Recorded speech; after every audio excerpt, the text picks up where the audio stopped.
If you want to write online but don't know where to start, this video is going to solve that problem for you almost immediately. I've helped over 3,000 people write online now, and most people get stuck because they can't decide where to begin. So I'm going to give you 3 dead simple options that you can apply regardless of niche, expertise, or writing level, so you can stop overthinking and finally start building some momentum. So grab yourself a cup of tea and let's dive in. Now, the first and most important point is that you must realize your niche is not a one-time decision, it is an evolution. The reason why people don't get going is because they put so much pressure on the perfect result, but you don't really need to decide where to end, you just need to decide where to start. I learned this lesson the hard way. I mean, I started writing in 2020, but for about 6 months at the start, I was just spending so much time in my journal trying to get the perfect niche, the perfect angle, trying to work out what would make me stand out online. All of that work was basically worth nothing because writing is the process of thinking. So the path reveals itself the more you walk. And here's the truth.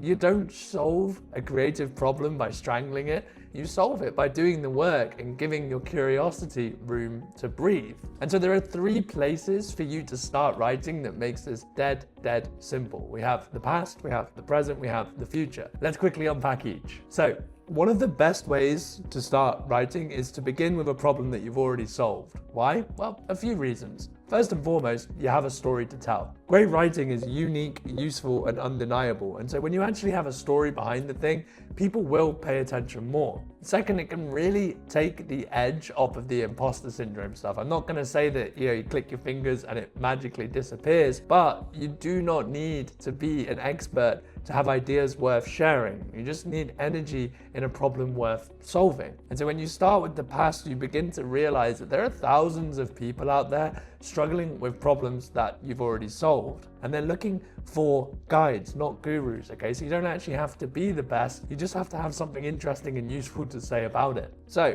let me give you 3 steps. First and foremost, I just want you to think back over the past, let's say, decade of the most pressing problems that you've solved. And you have to be a little bit careful here because the mind is a bit of a bugger, right? It will persuade you that pain wasn't as bad as what it thought it was. And this is why I like to journal, by the way, because you can just look back at your notes from a year ago and have endless content ideas. Then you want to ask yourself, what do I wish existed when I started? Okay, because if you build stuff for the person that you used to be in this regard, you are going to attract an audience of like-minded people. But here's the key.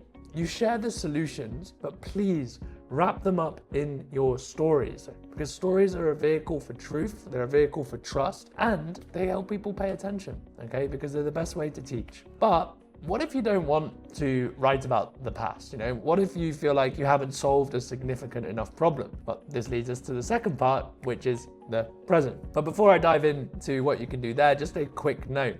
When you come up with your kind of positioning plan, you have to be able to write persuasively, because it doesn't matter if you have all these great ideas, if you can't get people to pay attention, they don't mean shit. And so that's why I built a copywriting framework called the Sucks framework that will instantly improve your writing no matter where you're posting, social media, emails, ads. It takes about 5 minutes to read, 2 minutes to implement, and I guarantee it'll make your writing more effective. You can grab the guide for free below. Otherwise, let's carry on. So let me be honest with you. I really have a bit of a problem with this advice of write about what you know. It does make sense, okay? But it's also really limiting, like it keeps you trapped in the past. For example, if I followed that advice when I started writing online, I would be writing about teeth, and I sure as shit don't want to be talking about pulpitis for the next few decades. It's super important that yes, you lean into your competence, but competence about curiosity is a terrible combination. And one of the coolest parts about writing online is that you get to redefine your identity. Like, you can become an authority in any niche if you're willing to write enough about it for long enough. And so the second angle is to lean into what you are doing right now, doing something interesting and documenting the results. You might have heard this called building in public, but I like to call it real-time storytelling, and trust me, everyone loves a good story. So this is an approach that I've been following, where I will go and learn something, and then I will implement the ideas, and then I break down the results. And one of the really cool bits about this is that the action attracts attention, and that attention becomes authority when you start to win. there's a really cool feedback loop too, because when you're writing about what you're doing, you end up doing that thing better, right? You're reflecting more, it leads to a better direction. And a natural extension of all of this is just you attract people who also give a shit about the same thing.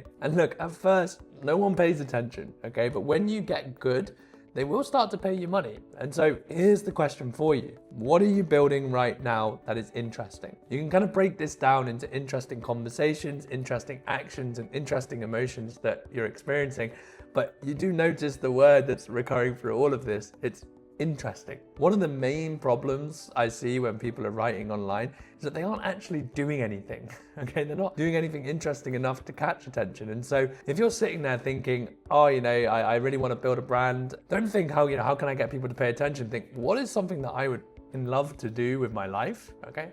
And I'm going to go do that thing and I'm going to document it as I go. Couple year process, but trust me, when the results start rolling in, you're going to be very grateful that you started. But here's the key to making sure you do this process well. Many brands online, they're just showing the good parts of themselves, but your audience is not attracted to perfection. So it's very hard to connect with. It's the rough edges. So don't mistake building in public for bragging in public. What you want to do is you want to set these big goals. You want to share your wins for sure, but it's the struggles, the doubts, the fears, the frustrations. That's the stuff that people actually want to read about, because in any story, it's all about how the hero overcomes conflict, okay? And so I actually use a very simple storytelling framework for this sort of content, and it's called the HEAL process, right? So it goes, here's what happened, here's the emotion, so here's how I felt, here's the action I took as a result of what I felt, and here's a lesson for you as a byproduct. And so this leads us to the third section. We've kind of just touched on it a little bit. If you're in a position right now where you're like, I'm not really doing anything interesting, I don't really want to write about my past, then what you need to do is start projecting out into the future. And this is where I believe writing comes into its pure strength, is that you can really drag a new reality from the future into the present if you are intentional with what you're up to. So when I wanted to be a writer, all I knew was dentistry, right? And it was all I was doing too, 6 days a week, just drilling. And there was really, I was just like, I'm curious, but I don't know what I'm bloody curious about. And so the process of kind of taking a future orientated approach to your writing, what you want to do is follow your curiosity. Okay, you're almost framing as like an explorer. You're there saying, hey, look, I'm just here to learn about stuff and share what I'm learning as a result. And there are a couple cool advantages with this. First and foremost, you begin to win long before the audience pays attention, because when you write about what you learn 10 times faster, you end up super curious, you go down deep rabbit holes. It's a lot of fun if you get out of your own way. But there is also the benefit that people pay attention much quicker too, because you tap into this effect called the authority by association technique. No one gives a shit about you when you haven't got any results, but if you start talking about other people's ideas, you can use their reputation to springboard your own. Now, what you have to appreciate for this phase, if you're going to take a future-orientated approach, is you're embracing uncertainty, okay?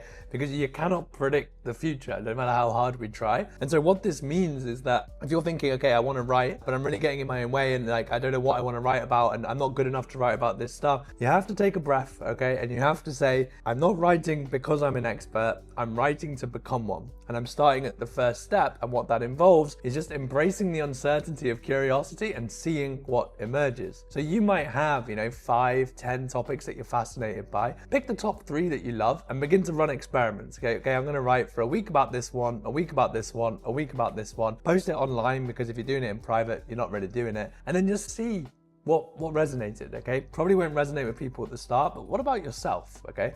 Your intuition is the best data to follow anyway, and you can begin to follow that thread. And what begins to happen is the more you learn about this topic, the more interesting you're going to become within it, okay? And you end up laying this foundation for your brand that you can then dive into, running personal experiments, getting actual results for yourself, become your own proof of work, and then leveling up into expert status as you begin to monetize your ideas. And that's the great bit about writing, is that the more kind of relationships and reputation you attract, the more options actually open up. So if you're at the start looking forward, it feels like you have no options, it feels like there's no point, all I want you to do is say, right, am I going to write about my past? Am I going to write about what I'm doing now? Or am I going to write about what I'm learning, with the view that the more that I write, the luckier I'm going to get? And if you need any more motivation to write online, I shared 7 surprising reasons why writing online will change your life. It's all based on my own personal experiences and experiments. You can see the video up here, and otherwise, cheers for watching.